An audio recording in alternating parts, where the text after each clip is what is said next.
Sí.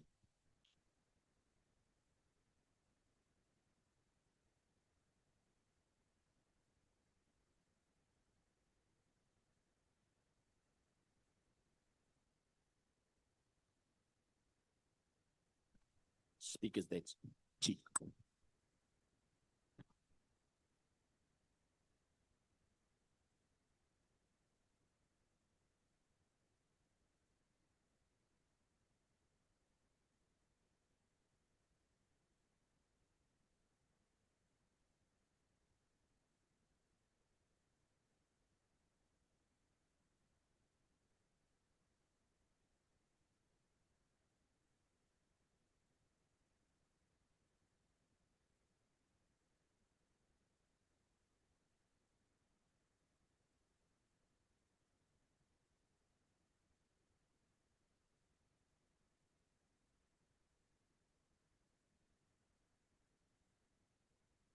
Tutsu.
The House Chairperson.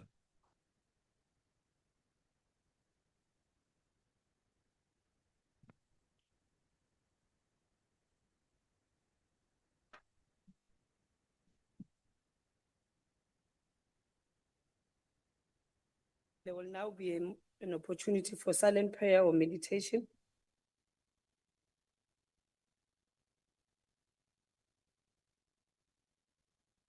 Please be seated.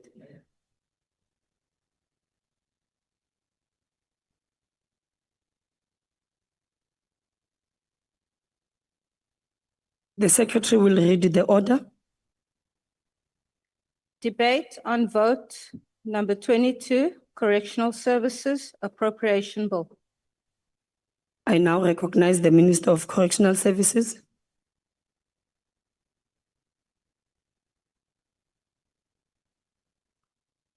Geachte voorsitter, ladies and gentlemen, Deputy Minister of Correctional Services, members of the Portfolio Committee, other honorable members, the National Commissioner of the Department of Correctional Services, the Inspecting Judge, Justice Edwin Cameron, members of the National Council for Correctional Services, members of the Portfolio or the Parole Boards, and ladies and gentlemen.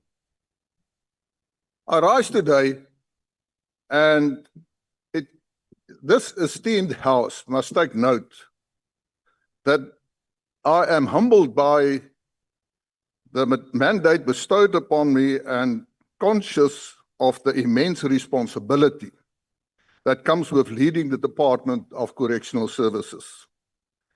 As we approach the 1 year mark since my inauguration as Minister, it is not only fitting to reflect merely on the strides we have taken in stabilizing operations, tightening accountability, and intensifying our service delivery efforts within a complex and heavy-burdened environment, but it is also essential to be honest with regards to the problems that is still prevalent in the department.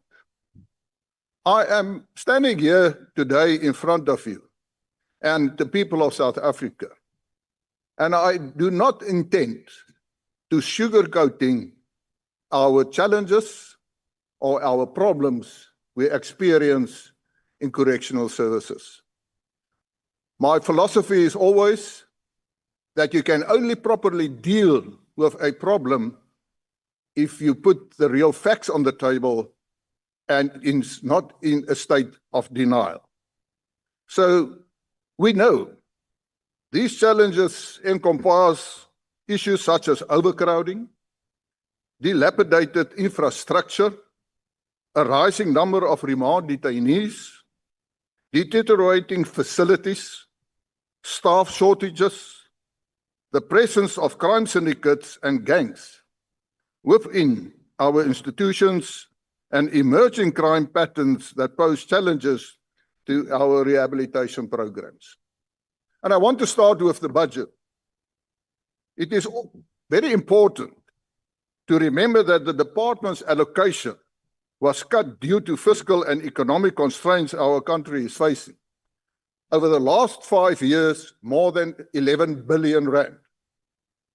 The appropriation to our vote at this moment for the 25-26 financial year is 29,221,952 rands, increasing to 30,567,412 for the 26-27 financial year, and reaching 31,950,271 in the 27-28 financial year. We are doing our level best to explore alternative revenue streams so that we are not solely reliant on the fiscus. The cuts our budget translate to the provision of security equipment being compromised, capital investment in skills development were cut, the budget for nutritional services had to be cut, capital works projects will be on hold, and the monitoring of parolees could be negatively impacted. So it is quite clear that the budget constraints have to deal with 29 billion for 25, 30 billion for 26, 27, and 31.9 billion for the last 27, 28 financial year. Those constraints and cuts have a severe effect on these matters, which is actually operational matters, and compromises the Department of Correctional Services when it comes to security. We will and have to do more with less. This will require innovation, discipline, and commitment, especially from the employees of correctional services. The capital budget shortfall of 220 million rand undermines our ability to conduct infrastructure upgrades and critical maintenance. The escalating cost of food is fueled by inflation and the growing number of inmates, including a sharp increase in foreign nationals, adds another layer of financial strain. We are also hamstrung by above CPI increases in municipal tariffs, particularly for electricity, water, and sanitation.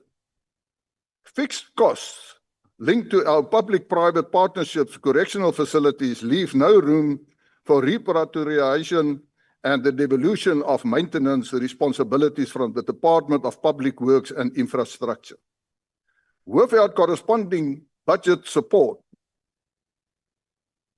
this has increased and created a funding gap of 154 million rand. Our digital transformation agenda is also under threat due to budget constraints in the Government Information Technology Officer environment, where infrastructure modernization is both urgent and underfunded. I again emphasize these are serious matters. When we come to self-sufficiency, on the front of self-sufficiency, we have registered commendable progress in the construction of correctional center-based bakeries and pharmacies. The number of operational bakeries has increased from 9 to 11, with Standerton and Pietermaritzburg recently coming online. In the year ahead, the Durban Westville Bakery will come into operation. The facility is already running at 50% capacity, and I hope to open it in its entirety in the near future. In the year ahead, we must also understand that despite current budgetary pressures, we are committed to identifying suitable sites and establishing additional bakeries and pharmacies where feasible. This includes construction of bakeries at Nigel, Helderstroom, Brandvlei, Groenpunt, Uppington, and Overberg, with target dates set in 2026 and Krugersdorp targeted for March 2027. In the past financial year, we have produced just over 5 million loaves of bread, which translate to estimated savings of 27,197,251 rand and 20 cents.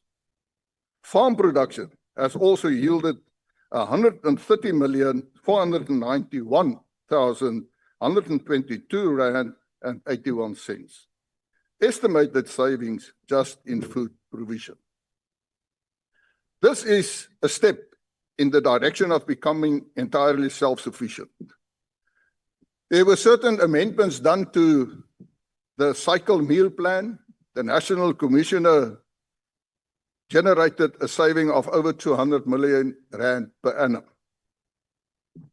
Chairperson, these figures reflect our commitment to responsible spending on the taxpayers' hard-earned money. I am proud to extending the invitation to other state departments to consider fulfilling their furniture and related supply needs through the Department of Correctional Services. This request is both legally supported and aligned with the broader goals of government cost efficiency, skills development, and rehabilitation. I am proud to say that all the furniture in both my offices in Cape Town as well as in head office in Pretoria, all the furniture were manufactured by inmates. When we come to the parole system, is also another area, and all communities in South Africa are currently suffering from disproportionately high levels of violent crime. The most vulnerable in our society, women and children, suffer the most due to a lack of effective protection and response to gender-based violence. Our courts are underfunded and understaffed, and our prisons are overcrowded.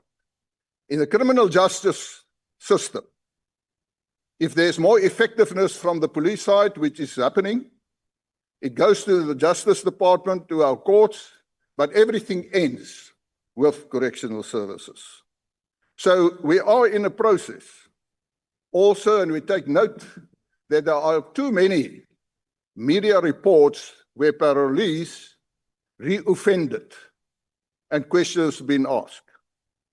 We must say to each other that DCS has a responsibility to protect our people. And as I said, especially women and children when it comes to rape.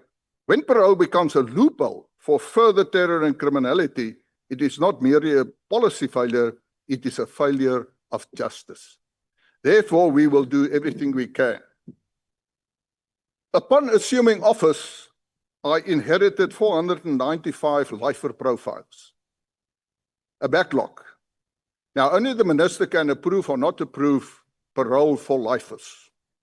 I am very strict when it comes to that, and I want to put it on record again, that it doesn't matter whether an applicant went through all the courses and the rehabilitation programs in our facilities, but when I receive a psychological report or a criminalist report and the risk of reoffending is medium to high, I will not approve any parole for that specific case. And I can say, besides the 495, I inherited 584 lifer profiles have been landed on my desk since. Of this total of 1,079 profiles considered, I approved 29 parole applications and granted 3 cases of day parole. 5 individuals serving life sentences have been granted parole and are subject to deportation. 38 individuals' parole have been revoked, 2 cancelled, and 1 withdrawn. Unfortunately, I also have had to utilize the powers granted to me to refer 3 parole placements to the Correctional Supervision and Parole Review Board under Section 75, subsection 8 of the Correctional Services Act. The CSPRB is tasked with reviewing the original decision made by parole boards and must confirm or replace it with its own decision. In all 3 cases, parole was withdrawn. We are in the process of reviewing the whole parole system, and you've already seen that. When it comes to discipline, I can only say that we can only address our problems if we recognize their true extent. This is the reasoning behind unannounced visits and raids to our facilities. I can declare that in the past year, 466 raids have been conducted. I have also conducted numerous unannounced visits to various facilities. These unannounced visits and raids will increase in the coming year. Since July 3/24, many cell phones, sharp objects, and everything have been recovered. In the last year, 515 officials received final written warnings, 181 were suspended without pay, and 146 dismissed. When we come to overcrowding, we must say that our problem is that we have just over 104,000 detained, can I say, inmates in our prisons. no, let I say, just over 104,000 inmates were sentenced, and therefore sentence offenders we have. But we have 108,000 beds, but then we have just around about 60,000 remand detainees awaiting trial. And that is a severe problem. And we must look, and I welcome the initiative by the inspecting judge in terms of the bail fund. I support it. It is not taxpayers' money, it will be private money, because we have just over 2,500 remand detainees who could not afford a bail of R1,000 and less. And I want to open a debate today. And that debate is, if you look at our criminal justice system, and specifically justice, we must start the debate to say, shouldn't we bring back corporal punishment? Dis weer tyd dat ons gaan kyk na laaitjies. 'n Jong persoon wat 10 brode steel, sit in die tronk en wag 3 jaar miskien voor haar vonnis is. Gaan dink oor of ons Honourable die laaitjies Minister, terugbring your time is om die expired. saak te kan aanspreek nie. Baie dankie. Thank you. I will now recognize Honorable Ramul Lubeng.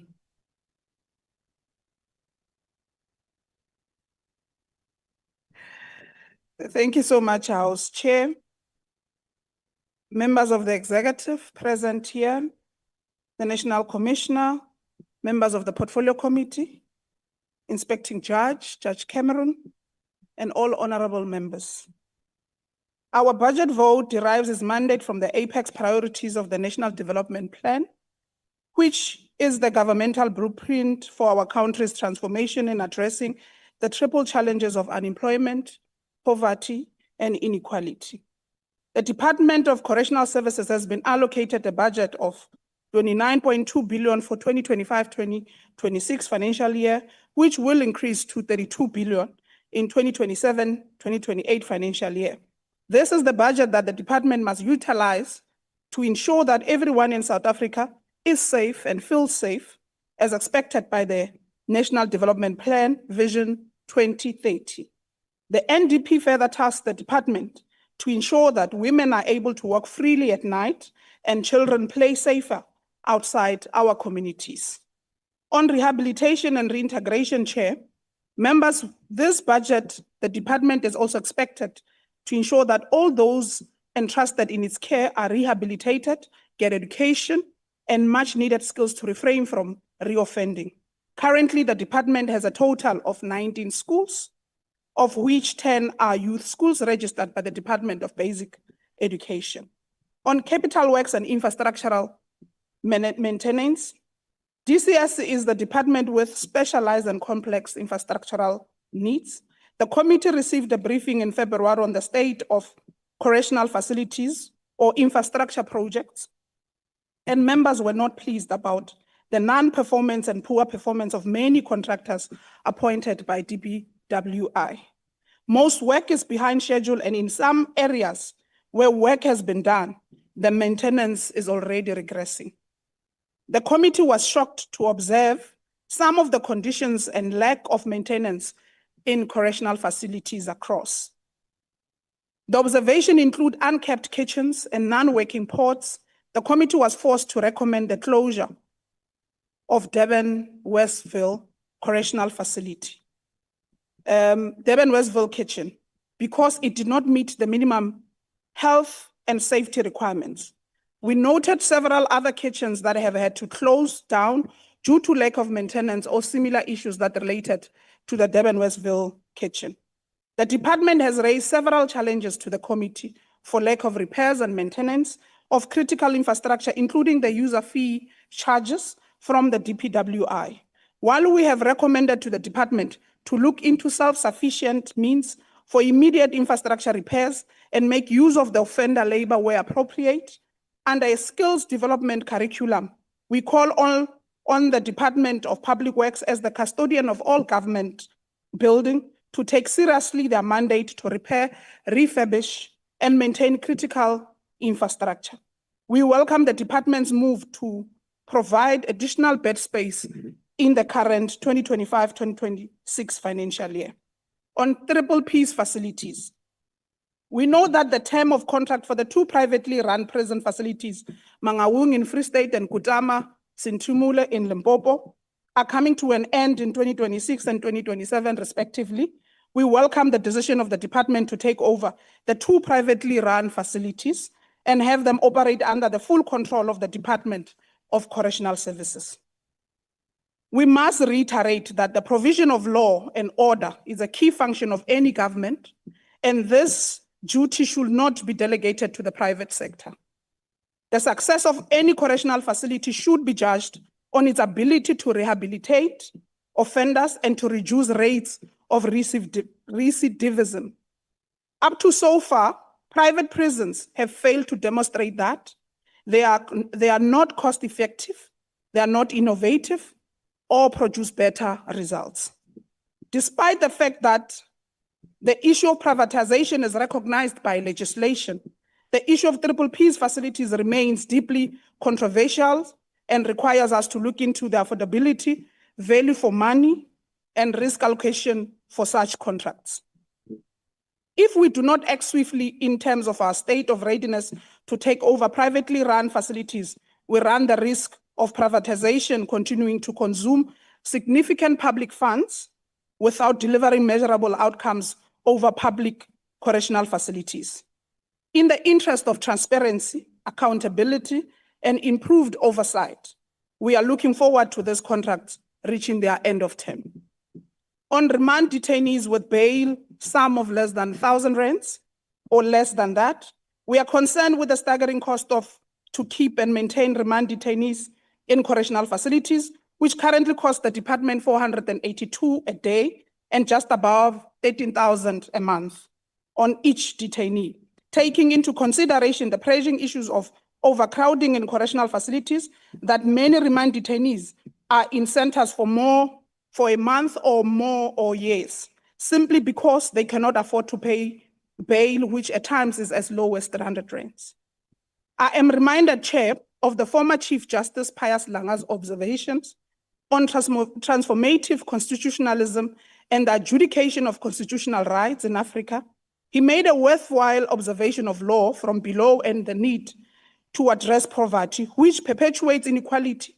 He highlighted the need to promote economic security as a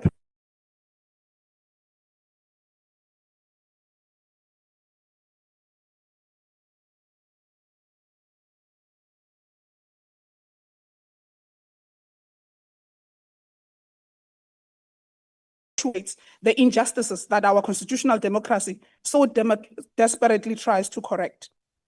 House Chair, it is in this context that we congratulate JICS for their efforts to undertake a feasibility study on a pilot project of a bail fund for remand detainees with a bail of amount of 1,000 rand. Although this is a band-aid to pressing challenges of overcrowding, we trust it will, in the meantime, assist with the immediate decongestion of our facilities as we work towards more sustainable means in the future, whilst correcting the unintended consequence of discriminating offenders based on their socioeconomic status. There are two legislative provisions which are in theory supposed to assist with managing overcrowding in correctional facilities, but are in reality producing very minimum results. Those are the provision of Section 63A of the Criminal Procedure Act and Section 49G of the Correctional Services Act. The departments in the 2023-2024 annual report records that it submitted a total of 19,391 referrals to court under the Section 63, but only 5,000, which is 26%, were successful. 9,666 applications were referred to the courts under the Section 49G, and this yielded a very minimal success rate of 3%. Under the review of legislation, we are pleased that the Department of Correctional Services will be reviewing the Correctional Services Act 111 of 1998. This would also allow the committee to make inputs on areas of the committee that the committee thinks should be amended or strengthened, including the Section 73 of the Correctional Act to deal with the management of foreign nationals inmates in our correctional facilities. We call for a review of the Section 73, subsection 1A and subsection 2 of the Correctional Service Act, which provides for the length and form of the sentence. We intend to review this provision. Specifically, it relates to the incarceration of foreign nationals to make provision for foreign nationals who are serving life sentences to serve their sentences in their countries of origin because of the cost associated with keeping foreign inmates in our correctional facilities. We encourage the minister to consult further with the Minister of Home Affairs on the intention of reviewing this provision. House Chair, in conclusion, the ANC supports the budget vote as it is in line with our manifesto commitments of creating a safer South Africa and the broader DCS vision of 2068, of shaping corrections for the future. We support this budget in the context of continuity and change, which is to appreciate the good work done, but also to offer insight and recommendations in areas of concerns, as I've alluded above. The ANC supports this budget vote, and I therefore thank you. Thank you, Honorable Member. I now recognize Honorable Kasa.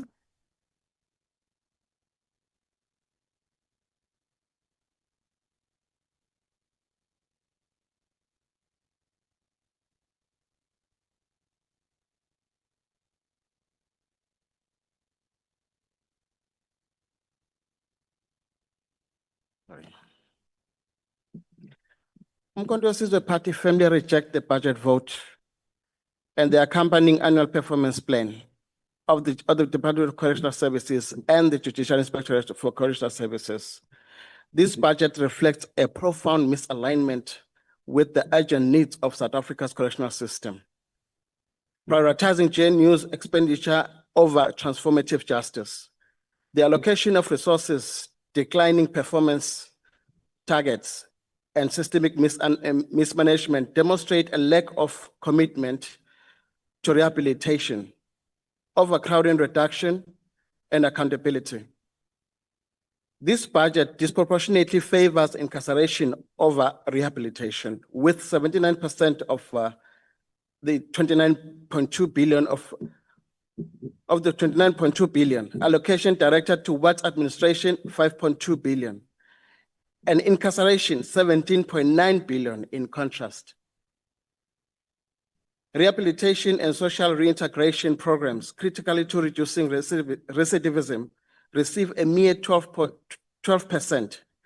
This punitive approach contradicts the DCS's mandate to rehabilitate offenders and reintegrate them as law-abiding citizens. Furthermore, this remand detention sub-program, which directly impacts overcrowding, is allocated only 874.1 million, which is 5% of the incarceration budget, despite overcrowding being identified as biggest risk by the committee.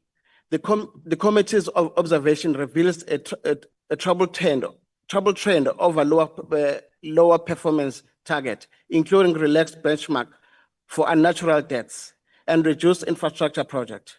The lack of ambition in rehabilitation targets, such as only 84% of offenders completing correctional programs, underscores a culture of complacency.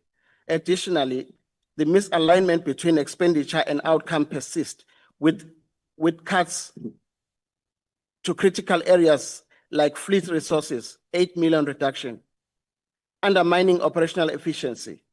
The absence of target for filling vacancy further exacerbates system efficiencies. The Judicial Inspectorate for Correctional Services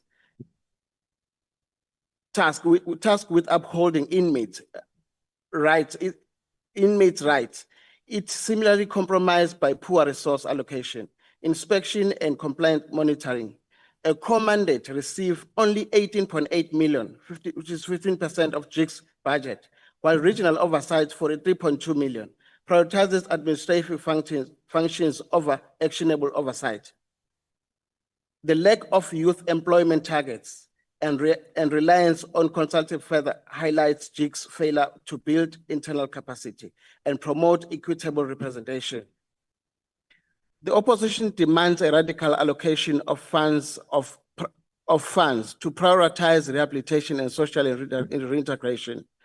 Minimum 25% of total budget. Immediate collaboration with the Department of Justice to address overcrowding and binding targets for youth employment. 40% and audit compliance until these reforms are implemented. Budget vote 22 must be rejected. South Africa deserves a correctional system that fosters justice, not perpetuate failure. This budget is a betrayal of the DCS's mandate and public trust. MK Party will not endorse a plan that entrenches inefficiency, neglects rehabilitation, and ignores overcrowding crisis. We call for a comprehensive revision that aligns spending with measurable outcome. The outright rejection of budget vote 22, we reject. Thank you, Honorable Member. I will now recognize Honorable Khobisa Ngaba.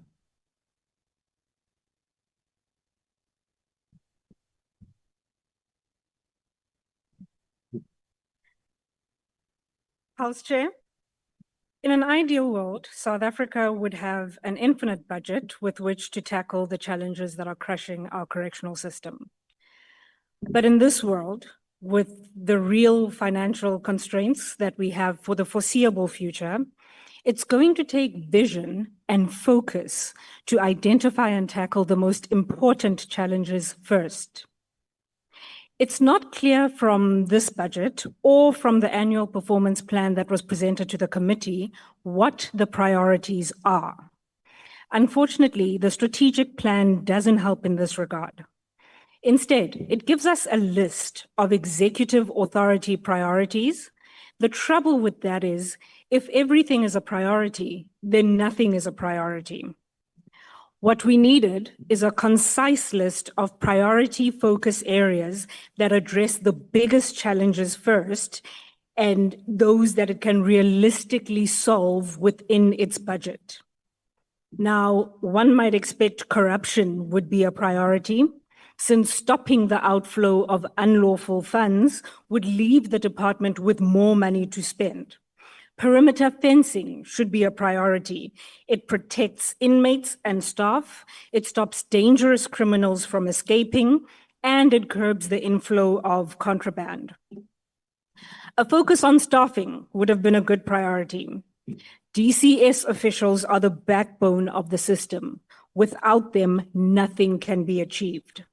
But these officials live in dilapidated housing, they rarely ever get new uniforms, and they are stuck with no prospect for career development.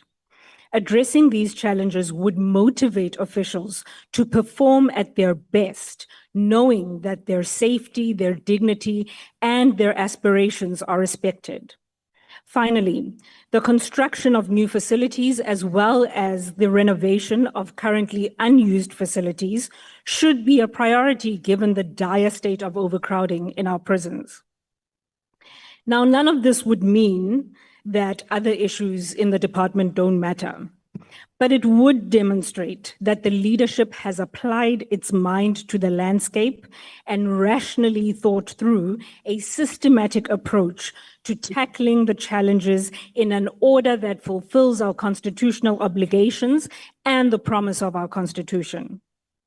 Instead, what we have is a picture of a department that is overwhelmed and uninspired. Now, they say you can't manage what you don't measure. That's true. But that is not a reason to randomly set targets that measure things that don't matter.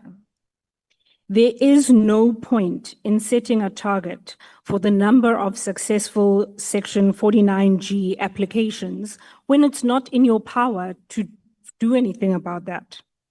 There's no point in setting targets for rehabilitation and for integration programs that are much lower than what you achieved in previous years. Is it your aspiration to move backwards? You cannot set a goal for the number of people to be paroled. What if there aren't that many people who can be released, who are fit to be released? Are you incentivizing parole boards to release people who shouldn't be released in order to meet a target? A department in dire financial need, one that was the site of large-scale corruption during Bosasa, and it still is today, that department cannot afford to have vague, incoherent targets about corruption. It's one thing to measure the successful conclusion of corruption charges, but the most important thing is to improve how you detect corruption so that you can have more cases that are adjudicated. Now, to be fair, there are rays of light in this budget. The minister did make reference to the effort to expand the network of in-house bakeries, and hopefully this will lower the cost of feeding inmates. The same is true for the effort to expand agricultural production, which provides skills for inmates at the same time.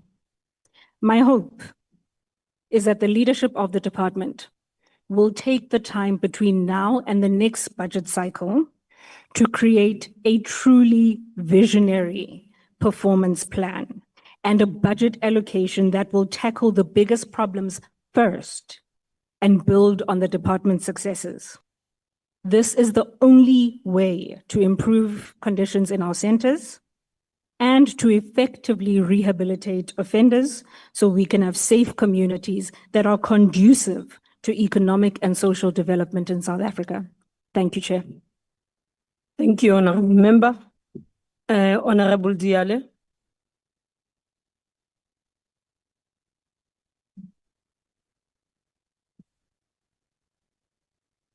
Thank you very much, House Chair. Greetings to the Commander-in-Chief, officials, commissars, and fighters. House Chair, the Economic Freedom Fighters unequivocally rejects the 2025-26 budget for the Department of Correctional Services. The 28 billion rand set aside for this department is hopefully inadequate to cater for the real needs of the department and to enable it to fulfill its constitutional mandate. With a mere 0.35% real increase, the budget fails to counter 4.5% inflation, rendering it stagnant and incapable of addressing the DCS systemic crisis. The EFF cannot accept the budget that rejects it and wholly is being insufficient, undermining humane incarceration, rehabilitation, and societal protection. It clashes with our vision of a just, equitable, and transformative correctional system rooted in job creation, anti-corruption, and anti-outsourcing. They demand a bold alternative that serves South Africa. Our correctional centers are in crisis, holding 157,000 inmates against the capacity of 107,000 beds. Facilities operate at 146% capacity, with 59,574 remand detainees languishing due to judicial delays. Overcrowding fuels violence, with a 4.6% assault rate. It violates human dignity, going against the very purpose of the corrective prison service. Only 4% of 243 correctional centers across the country are in good condition, with a 5 billion rand maintenance backlog worsened by a paltry 154 million rand allocation, a 2.3% increase that mocks the agency of leaking roofs, faulty plumbing, and unsafe wiring. Rehabilitation, vital to breaking 70% recidivism rate, is staffed at 7% of the budget, or 2.4% of billion, limiting education to 12% of inmates and psychological support to 1 psychologist per 2,000 inmates. This is not transformation, it is neglect. Corruption and outsourcing plague the system. Private-public partnerships like Mangaung and Kutamasin Tumule are hotbeds of inefficiency and malfeasance. Mangaung's failure, for example, Thabo Bester's 2022 escape and a recent inmate murder exposes the incompetence of private firms like the G4S. The EFF demands the immediate termination of these PPP contracts and the return to full public control. Outsourcing maintenance, security, and catering drains resources. It undermines accountability and defines our anti-outsourcing principles. We insist on insourcing of all services to ensure transparency and redirect funds to public sector jobs. The 10% vacancy rate and constrained 18,000 compensation budget perpetuate understaffing, low morale, and high turnover of the staff. The DCS could create 12,200 to 17,500 jobs through infrastructure, rehabilitation, and insourcing, employing construction workers, artisans, psychologists, and parole officers, prioritizing unemployed youth, women, and rural communities. Yet this budget squanders the potential, leaving unemployment at 33.2% and our correctional system crumbling. The EFF proposes an ideal budget of 30 billion rand, a 9.21 nominal increase with 44.5% growth, allocating 17 billion rand for incarceration, including 2 billion rand for 5,000 new beds and 500 million for maintenance, 3 billion rand for rehabilitation to reach 50% inmates, 1.5 billion rand for social reintegration, 5 billion rand for security, 1 billion rand to hire 2,000 officers, and 1.66 billion for administration, including 100 million to strengthen the Judicial Inspectorate for Correctional Services. At amount of 29 billion or 30 billion, the budget with 2% real growth is essential to prevent collapse. The current 29 billion, and it is a disgrace, risking further deterioration. We demand the protection of critical programs such as incarceration, rehabilitation, social reintegration, and JICs. These are non-negotiable humane conditions that reduce recidivism and accountability. We call for 500 million rand for maintenance, 2.8 billion rand to tackle overcrowding, and 3 billion rand for rehabilitation. We reject privatization outright. Mangaung and Kutamas in Tumule must be insourced immediately, creating 1,500 to 2,500 jobs and ending corruption fueled by private greed. Honorable Chair, the EFF cannot accept this budget and reject it as woefully inadequate. We envision a correctional system that rehabilitates, creates jobs, and upholds dignity. We demand strategic overhaul, rooted in public employment, transparency, and confirmative justice. South Africa deserves better than failing systems propped up by private profiteers. The EFF will fight tirelessly for a correctional system that serves the people. I thank you. Thank you, Honorable Member. I now recognize Honorable Matri.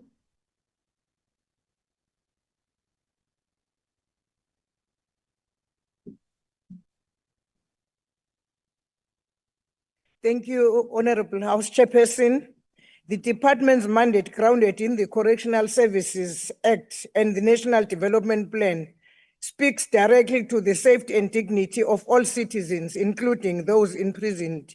The Inkatha Freedom Party knows the appreciation, the allocation of 29.2 billion to the Department of Correctional Services for the 2025-2026 financial year, 5.27% increase for the previous year. While we acknowledge the upward trajectory in spending, we are compelled to ask, are we getting value for this investment? We recognize the department's intent to modernize and humanize our correctional system, but persistent inefficiencies and the systematic bottlenecks undermine these goals.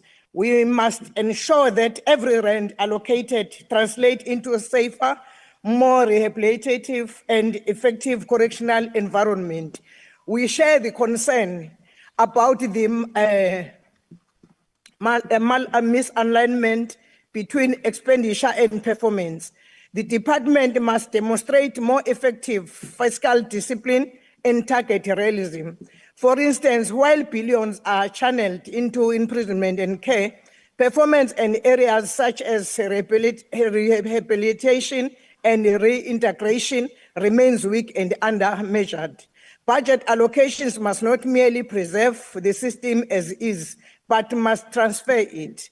A large majority of the budget is spent on Program 2. This shows we are mainly funding contaminate rather than correction. We need to change this by spending more on rehabilitation and reintegration, since reoffending makes society less safe. Program 3 and 5, rehabilitation and social reintegration, are allocated just 3.8 billion. These programs are key for helping offenders change, learn new skills, and successfully rejoin communities. We believe an urgent review is necessary to determine if these funds are sufficient to achieve the department's goal. We welcome the target of 30% youth employment, up from 20% in the previous year, and call on the department to take bold steps in expanding economic opportunities for young South Africans, both inside and outside correctional facilities. We are encouraged by the department's infrastructure commitments, including efforts to reduce overcrowding and improve conditions. However, the inconsistency between the annual performance plan and the estimates of a national expenditure regarding infrastructure targets are cause of concern. We urge the department to correct these discrepancies and provide clearer, measurable outcomes moving forward. Honorable Speaker, the IFP supports budget vote 22 in principle, but we do so with a clear call for stronger accountability, efficiency, and outcomes. The 29.2 billion allocation must serve the constitutional promise of the correctional system that is just, rehabilitative, and reintegrative, not merely custodian. This budget must serve the people of South Africa, not only by keeping them safe, but by ensuring that those who transgress the law are given a real opportunity to become productive, reformed members of society. I thank you, House Chairperson. Thank you very much, Honorable Member. I now recognize Honorable Daniels.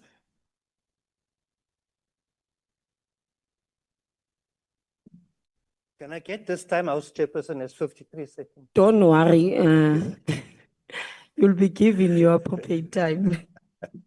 Thank you so much, and good afternoon, Honorable House Chair, Honorable Minister, Deputy Minister, fellow colleagues, fellow South Africans.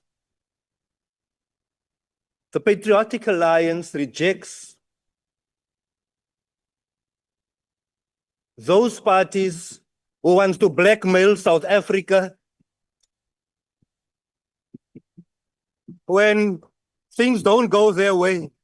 Those who operate like members of members, and now South Africa is held at blackmail until the members reinstated. We don't roll that way. So, you know, the biggest problem with budgets, as we all appreciate the fact that it's the officials who manages the implementation of the budgets. Us politicians fight each other, whether we're going to approve or not approve, then the problem is actually with the officials. I'll come to that now. You know, when I've listened to the Honorable Minister, I want to thank you, Minister, for your uncomfortable truths when you mentioned that we've got so much foreign nationals who takes up so much of our budget, and it affects the whole system by investing so much money on foreign nationals, because we spend around 358 million rand a month to keep foreign nationals in our prisons. How far can that money not go? I also heard the Honorable Minister make reference to bringing corporal punishment back. As the PA, many buys on your Honorable Minister. Corporal punishment is mildly put. Bring back the death penalty. You kill someone, be prepared to be killed. Now, you know, Honorable House Chair, I want to say that what we suggest as a Patriotic Alliance is that money must be, can I be protected, please, Honorable House Chairperson? Honorable members, let us not howl that much that we drown the speaker on the podium. Honorable Honorable House Daniels, Chair. please, Thank you. can you take a seat? I think there's a point of order. Yes, Honorable Member. Yes, House Chair. No, I think we should not be mischievous and call for things that are not. What is your point of The point order, of order is that the honorable member? honorable member is calling for a death penalty to be returned. If there was a death penalty in this country, his Okay, president would that- not be alive That today. is a point of Jason would be debate. dead if there was a death Honorable penalty. member, that We is must a not point do of that. order. Can you please But switch give off your people the mic? same chance that Gaten got. Honorable member, Don't call for a switch off your death mic. penalty when your president was. Honorable member, I'm cautioning you again. You can't do that. I gave you an opportunity and I did say that that is not a point of order, it's a point of debate. And I asked you to not continue, switch off your mic. So you can't then proceed on that manner. Honorable Daniels, please take the podium. Thank you, Honorable House Chair. I just want to register a point, and that is that you don't point at me when you talk to me. I see that as a threat, and I don't take threats lightly. I don't take threats lightly. Honorable Daniels, I'm requesting you to continue with your speech, please. Thank you, House Chair. Honorable members, no. Let us not drown the speaker on the podium. Let us not drown the speaker on the podium. And I did not recognize you to speak. No, I did not recognize you to speak. You address it to me. Why are you pressing your mic? Honorable members, no. No, I am honorable member. That is not allowed. And I'm telling you, I've asked Honorable Daniels to focus on the speech that he's going to give now. And I'm addressing a matter of an honorable member pressing a mic without being recognized. It has nothing to do with what Honorable Daniel said. So when I am addressing that, you cannot tell me that I must address Honorable Daniels. It's not him that pressed the mic. And she knows who am I speaking to because I saw. So can we please have that level of respect as members of parliament? Honorable Daniels, please continue with. Thank you, Honorable House Chairperson. We want to suggest as a patriotic alliance that those in the four corners, there's so much skills that they acquire over the years, but when they leave there, there's no accreditation for such skills acquired. And we therefore request that they must be afforded accreditation for the work they do in metalwork, woodwork, clothing manufacturing, and other things that they are doing. So that when they come out there and they reintegrate with society, they can then be able to find meaningful jobs with the accredited qualifications. It does not have to signify that it's from a correctional service center. It can just be from a government institution. And lastly, Chairperson, I want to address the Minister and the Deputy Minister.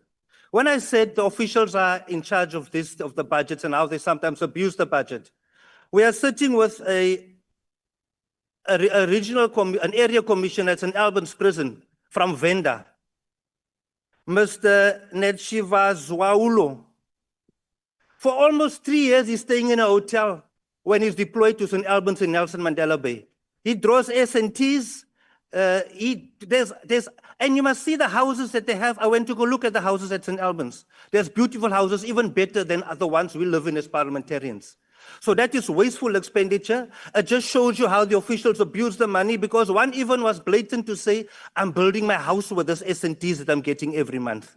So I request the Minister and the Deputy Minister to look into that. That is unnecessary, and that is how our budgets go askew and pear-shaped, and then we have to account to the other South Africans when things don't work out for us. I thank you very much. Thank you, Honorable Member. I now recognize Honorable Tena. Thank you, House Chair. House Chair, the mandate of the Department of Correctional Services, as derived from the relevant legislation, is to ensure the safe and humane detention of offenders and remand detainees.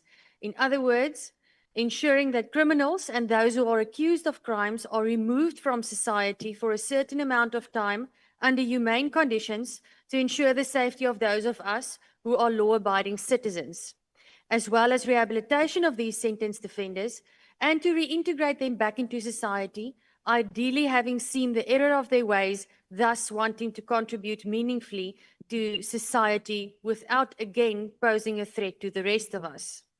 This is an enormous ask, which, looking at South Africa's recidivism rate and all the social ills and factors that fuel it, very little of which actually being within the control of the Department of Correctional Services, has to date not been addressed very successfully, emphasizing the need for realistic targets, clear direction, and the political will to obtain and maintain the necessary performance. Which brings me to the targets the department has set for itself. The committee report notes two aspects that stand out regarding targets. One, the committee is of the opinion that there is a misalignment between expenditure and performance of the department, and two, that some targets compared to previous years have been lowered, requesting that targets should be adjusted higher. And yes, targets should always be set to improve on current performance. But what is the exact context here? It is an old ANC government tendency to set unrealistic targets that look good on paper, but are never really achieved. This we have seen in all spheres of government for the past 30+ years, from local to national. Targets, Chairperson, should be realistic, and once a realistic target is achieved, a higher target can be set. And taking into account the mess in which the 7th administration found this department to be, we welcome the realistic targets set by the department. You cannot run before you can walk, and in this case, this department has to learn to crawl first due to years upon years of mismanagement, corruption, and decay. Onder die bekwame leiding van minister Groenewald en sy span is 'n merkbare verskil in die funksionering van hierdie departement reeds te bespeur. Die selfvoorsienings- en volhoubaarheidsinisiatief wat deur die minister gedryf word, het reeds letterlik en figuurlik vrugte begin afwerp, soos die minister hier aan ons voorgehou het. Die agterstand en parole aansoeke van lewenslange gevonnistes, wat onder vorige administrasies bloot toegelaat is om op te hoop, is binne rekordtyd weggewerk, streng beoordeel en op meriete afgekeur waar nodig. Die funksionering van die paroolstelsel en rade word nou behoorlik onder die loep geneem en daar is 'n groter fokus as ooit op die oorbevolkingsprobleem in tronke met daadwerklike planne wat nie net by praat bly nie. Hierdie veranderinge is te wyte aan die feit dat die departement sy eie ministerie nou het, met 'n minister wat oor die politieke wil, kennis en vaardigheid beskik om werklike verskil te maak. 'n Vaardige span mense saam met hom het, sowel as die doelgerigte bestuur en beplanning wat hier in ons voorgehou is. Daar is baie probleme in hierdie departement. Die minister het dit eerlik hier aan ons voorgehou. Diepgewortelde korrupsie wat uitgeroei moet word. Basiese boublokke wat oor jare heen afgeskeep is, soos omheinings, personeelprobleme, vervalle, fasiliteite ensovoorts. Rome is egter nie in 'n dag gebou nie. Daar sal nooit genoeg geld wees nie. En verbeterde samewerking binne die justisiegroepering is nodig. Maar die merkbare veranderinge na slegs 1 jaar gee hoop en die hoop beskaam nie. Dankie, voorsitter. Thank you, Honorable Member. I now recognize Honorable James.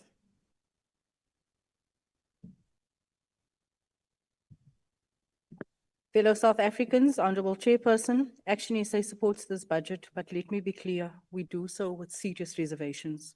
Our correctional facilities are failing in their most basic purpose. They have become revolving doors of reoffense rather than centers of genuine rehabilitation. Just last year, 6,500 parolees reoffended. With 1.2 billion allocated to so-called social reintegration, why are we still failing and seeing those released recommit devastation in our communities? Let me tell you why. There is no behavioral tracking systems, no clear way to measure whether these programs are working or simply wasting our money. How can we call this rehabilitation? Many rehabilitation programs in our prisons aren't even accredited. We give them so much, yet they leave with nothing, wasting taxpayers' money. In 2022, the department outlined the concept of an integrated inmate management system, which aimed at implementing a more reliable, centralized inmate database and an agile inmate management environment solution for the benefit of DCS. That's what it remains. It remains a concept 3 years later, and we don't hear anything about this concept. 243 correctional centers and 218 community centers were targeted for this IMS project rollout. This project has fallen by the wayside, it seems. Even more concerning is the department's failure to implement a mini drug master plan. They say they participate in the National Drug Master Plan. This week, with International Day Against Drug Abuse and Illicit Drug Trafficking, I asked for a program and they couldn't even present one. What is the plan to combat drug abuse? If not this, What is their strategy? There is none.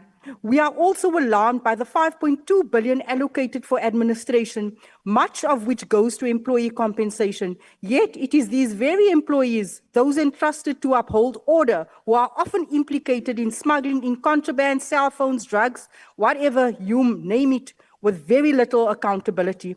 Our prisons remains insecure because we call them centers. Still no cell phone blockers, still compromised security systems. During an oversight, members witnessed how drugs and contrabands get transported from one prison cell to the next on a string and a broom. Today, when you visit those prisons, those centers, you see the same brooms and you see the same strings continuing to hang out that window.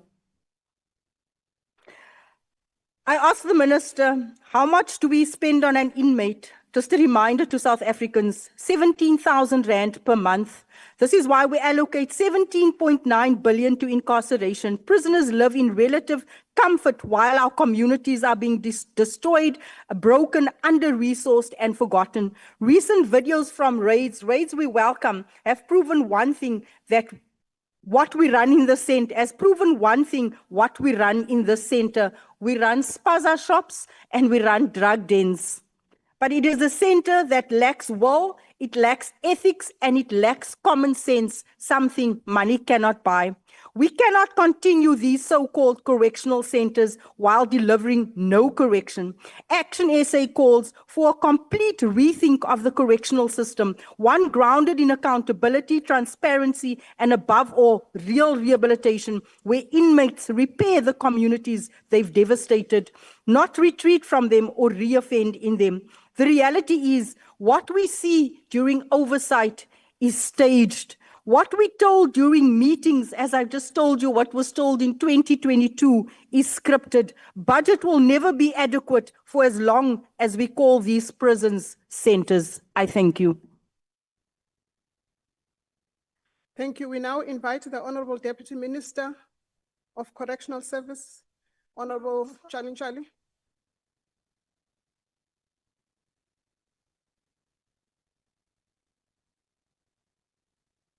Thank you very much, Honorable House Chair.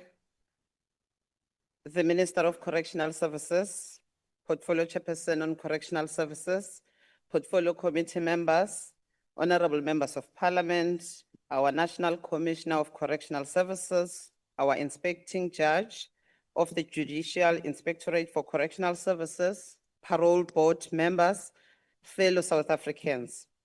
Our message today here is centered on the rehabilitation as the cornerstone of our work. We are repositioning correctional centers as sites of meaningful education and skill building.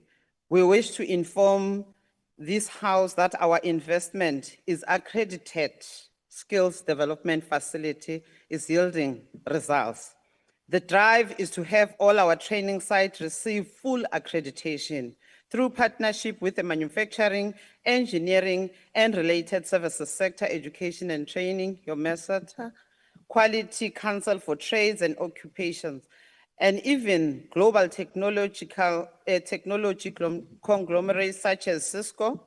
We are creating skills training opportunities in welding, textile, technology, amongst many others. These initiatives aim to prepare inmates for employability, dignity, and contribution post-incarceration. Our partnerships are expanding. We are engaging with the National School of Government, Safety and Security Sector Education and Training Authority, and the Professional Firearm Trainers Council to ensure that our programs are nationally relevant and practical beneficial. The Barberton, Thohoyandou, Witbank, and Standerton management areas are at the forefront of these transformations. Not only are they securing accreditation, but they are also mentoring neighboring centers, establishing a pipeline of the best practices. This partnership with Blackstar and Merseta at Grootvlei will yield 60 offenders being trained in welding in the upcoming financial year, a clear signal that we are scaling impact. This is critical to highlight all these efforts that are in addition to these existing establishments. To ensure continuity, we are moving to accelerate the recruitment over the MTEF period. The goal is to enroll 6,192 learners over the next 3 years, with 3,096 annually. The Department of Correctional Services, with the much-needed human capital to strengthen safety, rehabilitation, reintegration services. The Human Resources Directorate will ensure that half of those will be recruited and are youth with grade 12 and NQF level 4 qualification. The remaining half are drawn from candidates from the correctional services related qualifications, prioritizing penology, criminology, and skilled align in terms of your self-sufficient strategy. The department is not waiting for society to change, but we are shaping it ourselves. In KwaZulu-Natal, Eastern Cape, Western Cape, Northern Cape, our officials are working very hard with parolees and community partners in building homes for destitute families, the use of offender labor, and donate materials which are restoring hope and for offending second chance to those that are incarcerated, but those who live within the margins of the society. Offender talent is also being channeled into a creative economy. 7 arts and craft galleries have now been established across 6 regions. I hope as you walk into the chamber, you've seen our paints there, you've seen what we're doing. This is the skills that we're giving and the produce that are coming from the self-sufficiency programs. These galleries offer a new narrative, one that sees incarcerated individuals as citizens with potential, not permanent labels, because we must do away with the stigma. We are particularly proud of the strides made in education. The launch of the telematic system in the Johannesburg Female Center in August 2024 is a game changer. The digital platform supported a 100% pass rate in our facility. Nationally, 171 inmate learners set for the 2024 National Senior Certificate exams, achieving a commendable 96.2% pass rate, including 110 bachelor passes and 135 distinctions. This is what we're doing. This is not just merely about numbers, it is about the life redirected through knowledge and learning. We're investing further in our schools. In Witbank Correctional Center has fully secured a full-time schooling accreditation for grade 10 to 12, with classes set to begin in 2026. At Standerton, grade 8 to 9 are already in session in 2025 academic year, with grade 12 coming on the stream by 2026. These schools run in collaboration with Department of Basic Education. So we must do away with this thing that we are teaching them, but we are not accredited. Reflect our unwavering belief in the redemptive power of education. Honorable members, our focus on improving welfare of our officials remain unwavering, and I must indicate that Toyonde official is back to its residence, is no longer staying in hotel. Official must be able to respond to emergencies with speed, professionalism, and for that suitable accommodation, it is vital because we are governed by pieces of legislation that if you do work, you must be accommodated as such. I am pleased to report to this that we've constructed new staff accommodation in Mthatha and Burgersdorp correctional facilities underway, along with the refurbishment of the existing merit quarters. We have a fully institutionalized Life is a Garden campaign to promote clean, green, and well-kept correctional facilities environment, offering both aesthetic value and personal pride for our official and our inmates. One of the noteworthy highlights of our progress has been the successful collaboration with global and local sporting entities, notably the FIFA Foundation and Premier South African Soccer Clubs. The twinning project between now operational several management areas across Gauteng, it is an embodiment of power to sport rehabilitation and uplift. The graduation of 15 female offenders in partnership with Kaizer Chiefs is a testament to this inclusive nature of our rehabilitation efforts. We also have launched a focused youth in partnership with Mamelodi Sundowns that reached 48 juvenile offenders and SuperSport United in Hoshimamburu management area. These initiatives are more than recreational but transportive tools for social reintegration and self-worth. This budget is not just about appropriating funds, but it's about affirming a vision that is geared to have correctional system that is secure, rehabilitative, and integrated with community upliftment. A system that places a human being at the center, regardless of their past. While we always secure public safety remains paramount. To enhance community oversight and collaboration, we have reviewed and revitalize our policy on community corrections forum. Those forums will continue to work closely with community policing forums and our community safety forums, acting as grassroots mechanism, monitoring, integration, reintegration, and prevention of recidivism. Since we came into office, we have shown that it is possible what we're doing now.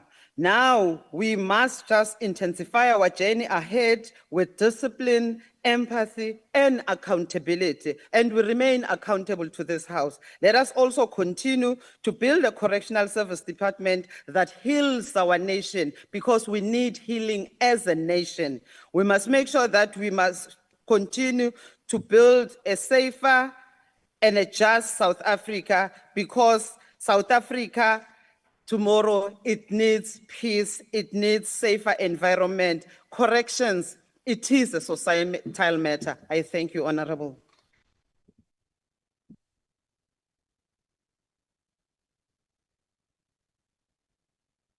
I now invite the Honorable Swartz. Thank you, House Chair. House Chair, the ACDP is aware that this department is a receiver department. And so as crime increases and as the call for society increases for more people to be locked away, so this department has to receive all those waiting trial prisoners and sentenced prisoners. And this leads to the perennial problem of overcrowding, which negatively impacts rehabilitation and places the security of inmates and officials at risk. One of the ways of dealing with this is Section 49G, and it's concerning when so few applications have been approved by the judiciary. And I do think further engagement needs to be taken in that regard, or the Act needs to be amended in that regard. Another way of dealing with overcrowding is that foreign nationals who have been sentenced should serve their sentences in their home countries. And that is a process, obviously, which we understand, Minister, Deputy Minister, is an engagement with Home Affairs. The third aspect, of course, is to reduce recidivism by effective rehabilitation. And thank you, Deputy Minister, for pointing that out, because we in the ACDP strongly believe in rehabilitation, in restorative justice. Those criminals that are not a danger to society, those offenders that are not a danger to society, should have a concept of restorative justice applied to them. And that is very important in our view. We are also, as the ACDP, very concerned about the high levels of corruption, of contraband in the prison services. And so we welcome and we commend the Minister for the unannounced visits, the Deputy Minister as well, and we would urge the Portfolio Committee to engage in more unannounced visits. We also wish to commend the Commissioner for the night visits that he's had, the surprise visits that has unearthed a lot of evil things that are happening, a lot of illegal actions. And I've often thought, when I served on the committee, what would it be like for us as members of Parliament to visit a prison at night and to see what goes on there, unannounced? And I think that also is a very important aspect that we need to look into. It is obviously very important for us to also bear in mind that whilst we need to balance society's rightful cry for justice and for punishment, but at the same time for the aspect of what Hebrews 13 says, remember those in prison as if you were there yourself. So there should be the element of compassion as well to ensure that those that are in prison, that serve sentences, come out rehabilitated and then are good models in society. We are concerned about those parolees that recommit offences. So obviously there is a challenge in that regard, but the ACDP, given these challenges, but given progress in the department, will support this budget vote. I thank you. Thank you, Honorable Swart. We now invite the Honorable Nontenja.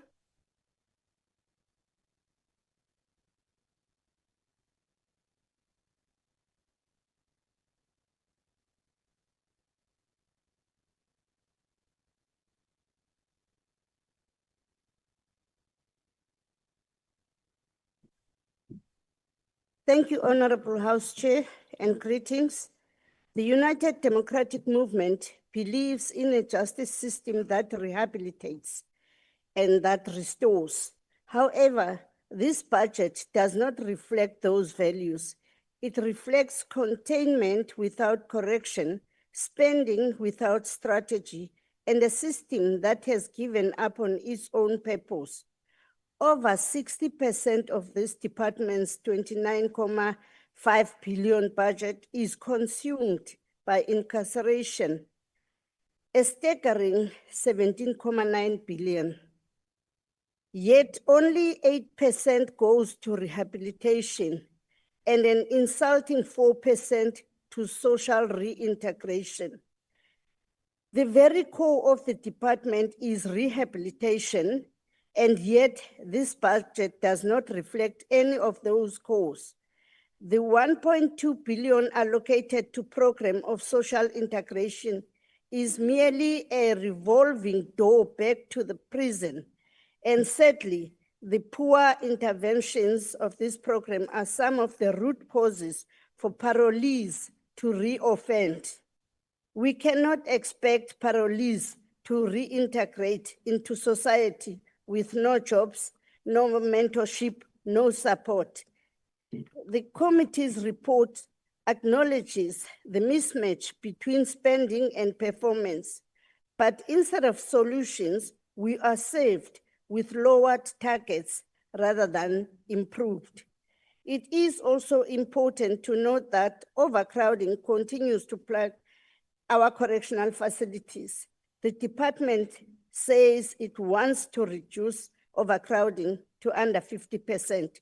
The UDM hopes that the high investment in the incarceration program will help fix the overcrowding as it also negatively impacts the rehabilitation process. Finally, the UDM supports the committee's call for improved self-sufficiency in correctional centers through artisan employment, agricultural training, and meaningful workshop participation. This would not only aid reintegration, but also reduce the financial burden on the state in the long term. I thank you. We now invite the Honorable Ghana.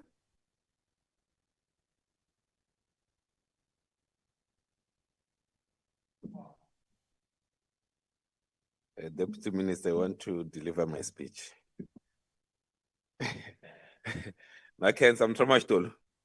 Honorable members, fellow South Africans, one thing that is clear is that we are not safe. Many of us live in fear, in our homes, in the streets, even in the schools that we send our children to. We have in many communities in South Africa that are unsafe. As Rise Mzansi, we exist to build a safe, prosperous, equal and united South Africa within a generation. But let us be clear, there will be no prosperity where there's no safety. Correctional services has a meaningful role to play in achieving that safety. The department is not just about locking people away. It is about contributing to a just, peaceful, and safer South Africa. But how can this be done effectively when the department is underfunded? The budget of just under 30 billion, while large on paper, is not nearly enough when you consider the high number of offenders the overcrowding in our prisons, and the lack of rehabilitation programs and the shortage of qualified personnel. Correctional services carries two critical responsibilities: incarceration and rehabilitation. What we do know is that South Africans want to see justice. They want to see criminals paying for their crimes. Justice must not only be done, but it must also be seen to be done. We need to be clear, as Mzansi. To us, parole is not a right. It is a privilege, and one that must be earned through good behavior, genuine remorse, and demonstrated rehabilitation. The current practice of treating parole as a routine administrative step must come to an end, because it has led to some individuals being released into communities that are not being prepared for. Some crimes, especially those that are committed by repeat violent offenders and those sentenced to life imprisonment, must be excluded from parole consideration. The safety of our people must come first. We do know that in the third quarter of the 2024-2025, over 18,000 parolees reoffended while on parole or on their probation period. At the same time, we need to be innovative, Minister. It's not corporal punishment that we need, it's community service.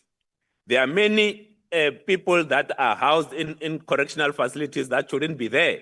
And we have said this before to say, let's send them back to work in communities for free. Let's not reintroduce corporal punishment, but let's make them pay for their crimes. Let them clean the streets, let them clean the graveyards, so that they pay for the crimes that they've committed against the communities. That's our proposal, and not returning to corporal punishment.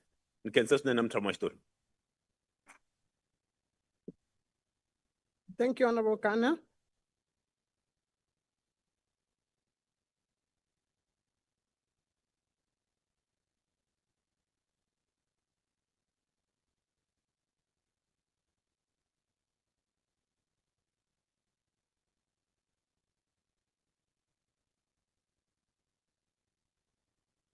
I now invite the Honorable J. Engelbrecht.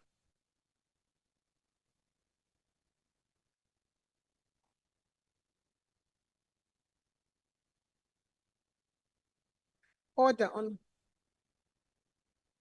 honorable members.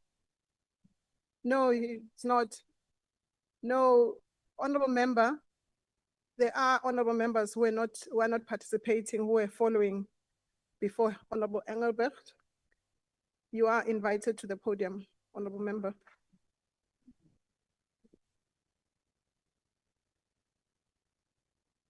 Thank you very much. Honorable Chairperson, Minister Groenewald, Deputy Minister in Charlie, Judge Cameron, colleagues, in a setting where resources are shrinking and demand for those resources is rising, creating a practical budget becomes challenging. And here we are today to deliberate on a budget that touches the very core of our justice system, the humane incarceration, rehabilitation and reintegration of offenders. The Department of Correctional Services has been allocated 29.2 billion rand for the current financial year, a 5.27 nominal increase. However, beneath this increase lies a sobering reality of systemic failures, fiscal waste, and policy neglect that continue to undermine the department's constitutional mandate. For years, billions of rand have been lost to irregular and wasteful expenditure, from Bosasa scandals to overinflated administration costs and misaligned priorities. Rehabilitation and reintegration, the heartbeat of Correctional Services mission, receives just 12% of the total budget. This cannot continue. Employee compensation alone consumes 20.5 billion rand, over 70% of the entire budget. Yet critical posts remain vacant. Vehicles are slashed from 49 million to 41 million, and infrastructure progress is erratic. This is not prudent budgeting. It's a consequence of years of mismanagement. The department's purpose is not only to detain, but to reform. Yet only 2.2 billion is allocated to rehabilitation and 1.2 billion to social reintegration. Just 84% of offenders complete programs, and the parole violation rate is 3%. South Africa cannot reduce crime if transformation within prison walls is under-resourced. You cannot budget for containment and hope for rehabilitation. The continued overcrowding of correctional centers, driven largely by remand detainees, is a humanitarian and logistical crisis. The remand detention sub-program gets only 874 million, a mere 5% of the incarceration budget. There must be coordinated action across the justice, crime prevention and security cluster. If bail systems are broken, we must innovate. If court backlogs persist, we must intervene. The recent decision to reduce performance targets is unacceptable. Escapes, inmate assaults, and unnatural deaths remain high. Lowering expectations doesn't solve problems, it hides them. Amidst all this, there is still hope. Inmates who participate in education and training programs often show the best chance of successful reintegration. Facilities that invest in agriculture and skills training have already started showing signs of self-sustainability. These pockets of progress prove that transformation is possible if we commit to it meaningfully. To our correctional officers working under immense pressure and in overcrowded and dangerous conditions, your sacrifice and perseverance do not go unnoticed. You are the frontline defenders of safety and rehabilitation.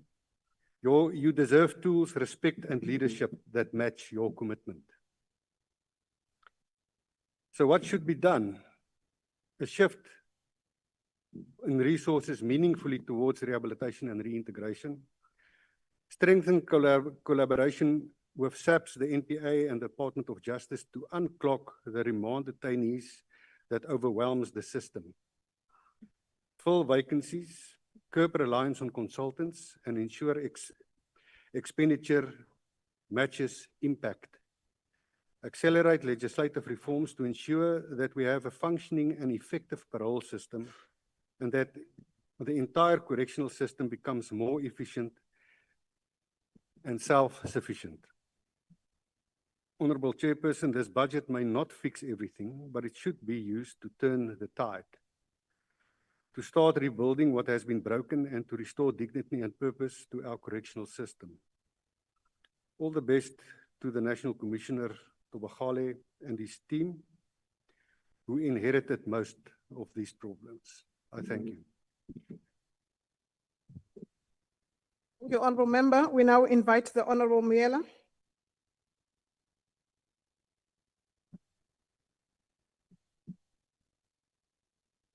Thank you, House Chair.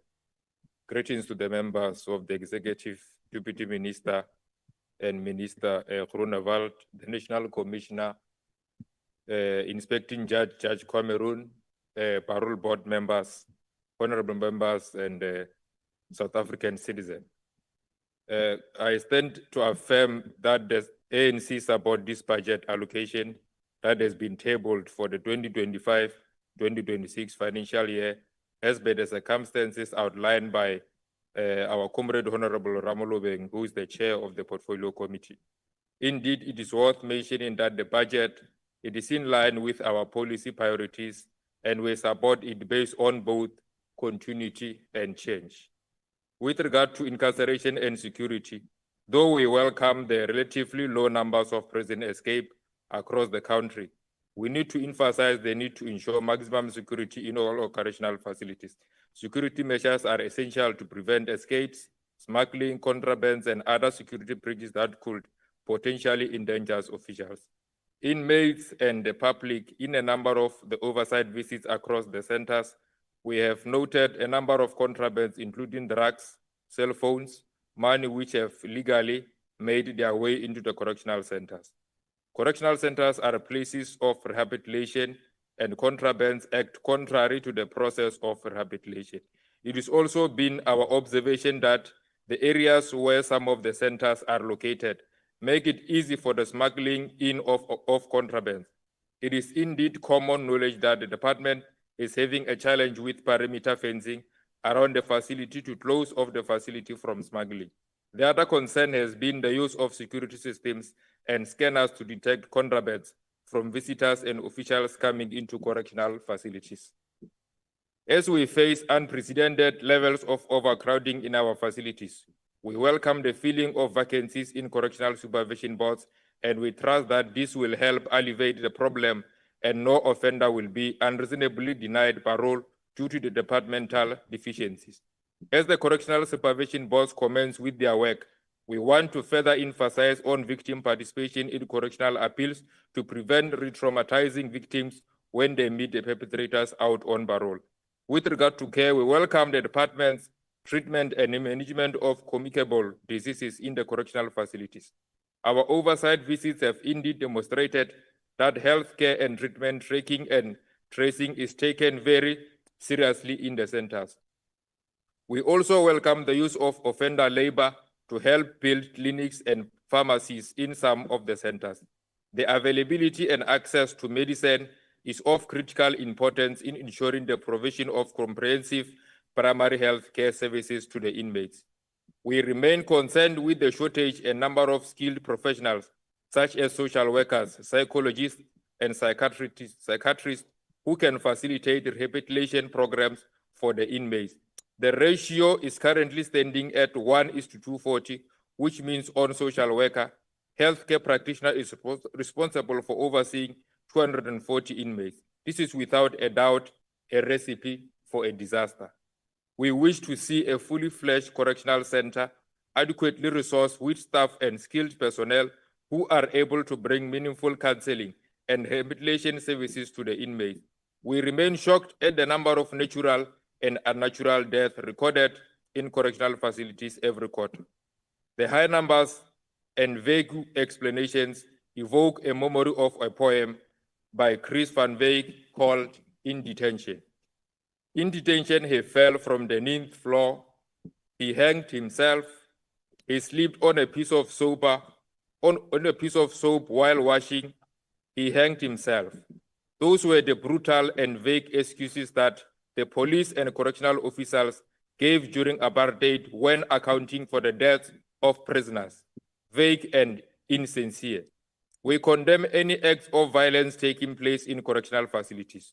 We were deeply disappointed to learn about the inmate's death at Mangaung Correctional Facility that was framed as a natural death until further investigation, where it became apparent that some correctional officials were actually involved in the killing of this inmate. He died from asthma, they reported, until a postmortem report revealed that he was pepper sprayed to death. The state is responsible for the inmate's safety and custody, and there can never be any excuse for torture and excessive use of force.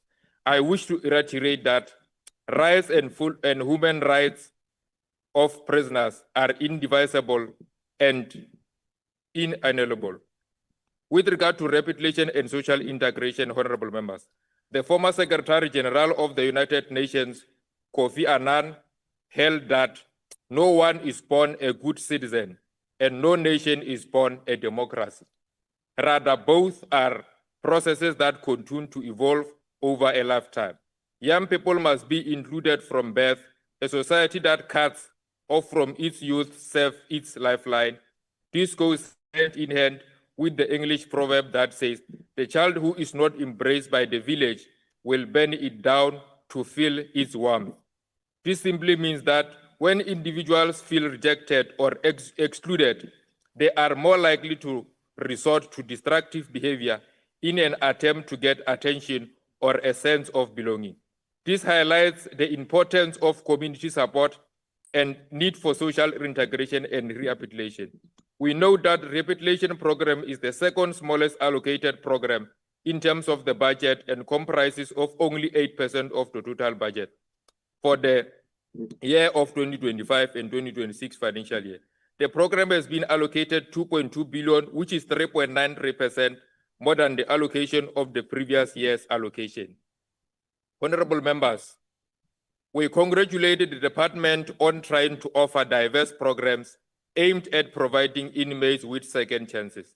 We note the 96% matric pass rate in the 2024-2025 year, and we are confident that the department will continue in that particular manner.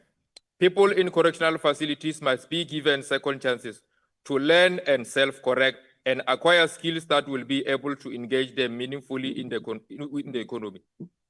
Though there are various programs available, we are concerned with the actual number of offenders participating in these programs vis-a-vis the total inmate population. We urge the Department of Correctional Services to encourage greater participation in the rehabilitation programs and make use of the partnerships to offer rehabilitative programs to offenders. Noting the relatively high numbers of overcrowding, particularly in the third and fourth quarter, we are now forced to look into alternative sentencing arrangements, including community corrections. We welcome the expansion and diversification of community correction systems. The reintegration of offenders under the systems of community corrections provides offenders with an opportunity to lead a society on a social responsible life within their communities. Since the advent of democracy, community corrections has become a core component of the criminal justice system as it provides a useful alternative to incarceration. Community correction is a much needed shift in focus from sanction and deterrence to rehabilitation and reintegration, and we must encourage more on these non-custodial sentencing arrangements. Honorable members, as the African National Congress, we support this budget, and I thank you. Thank you very much. Thank you, Honorable Moela. We now invite the Honorable Minister, Groenewald. Dankie, agbare voorsitter. Firstly, I want to thank all the members participating in this debate. And it is quite clear that there are some issues that is generally worrying for the honorable members.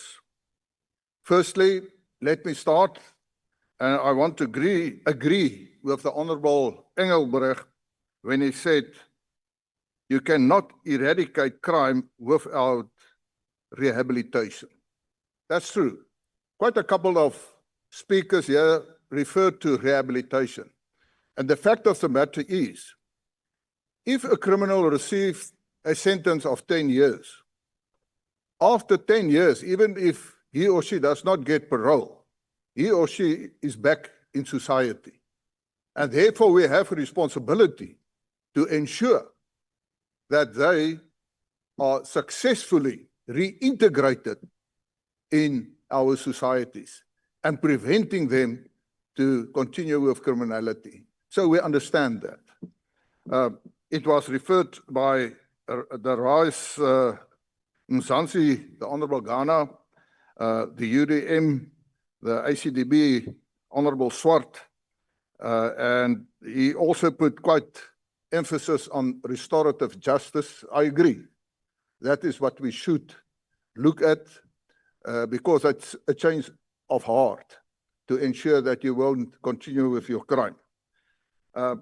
It was also raised by Action SA, the Honorable James, and I know the Honorable member, she's very vigilant when it comes to rehabilitation. And I understand that.